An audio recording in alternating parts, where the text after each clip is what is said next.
Welcome to Big Questions, Episode 5. Why do I feel attacked for what I believe?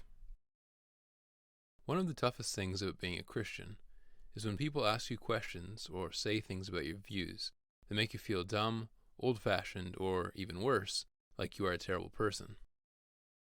It seems ironic that someone can make you feel bad for being like Christ. But as our culture moves further away from the Christian values it was founded on, the definition of good and bad changes. Two important things to remember if you find yourself in this situation are: 1. There are very good reasons for the things we believe, and clear, logical answers that you can give when questioned or confronted. 2. Believers have always been attacked by non-believers throughout history, so this is nothing new.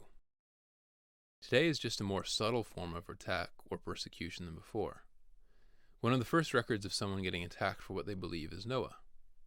His peers and everyone around him thought he was crazy because they either didn't believe in God or didn't believe God told him there would be a flood. So in their eyes, he was wasting his life preparing for a flood they didn't ever think would come.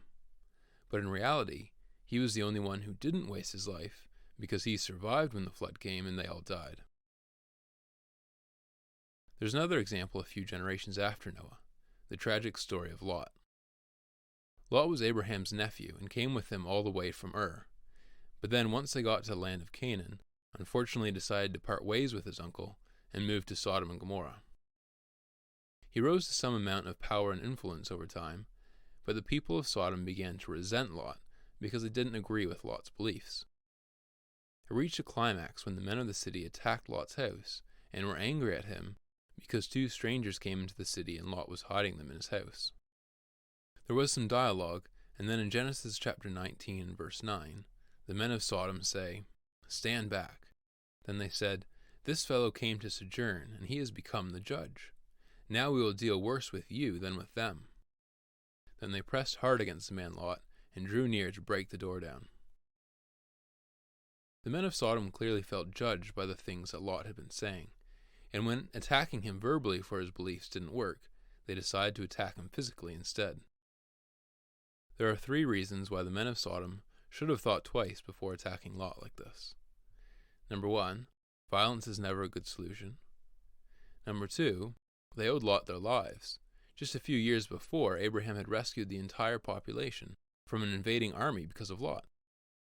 3. It doesn't look good for the future of the city if they're all running around in big gangs all night, hunting down any traveler who happens to go through. Once Israel became a nation, God regularly sent his prophets to remind them of God's teaching and to speak up when God's law was being forsaken. These prophets were often treated very poorly and accused of all sorts of things, from making up lies to betraying their country, even to speaking against God, when in fact the opposite was true. They were speaking for God. This is very similar to what we sometimes encounter today, being labeled as a bad person for believing a principle that God has clearly set out. There is a verse in Hebrews chapter 11 and verse 36 that describes what some of the prophets went through. Others suffered mocking and flogging, even chains and imprisonment. They were stoned, they were sawn in two, they were killed with the sword.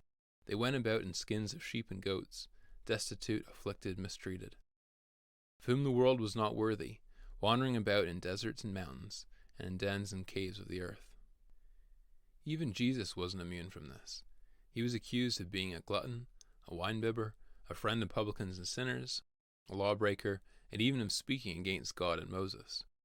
And in the end, the people who hated what he was saying conspired to murder an innocent man because that's the only way they could stop him from professing his beliefs. People hate being told they are wrong and hate being told what to do, so it's very common for them to act harshly towards people that have different beliefs.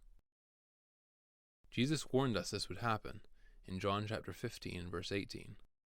"If the world hates you, know that it has hated me before it hated you. If you were of the world would love you as its own. But because you are not of the world, but I chose you out of the world, therefore the world hates you."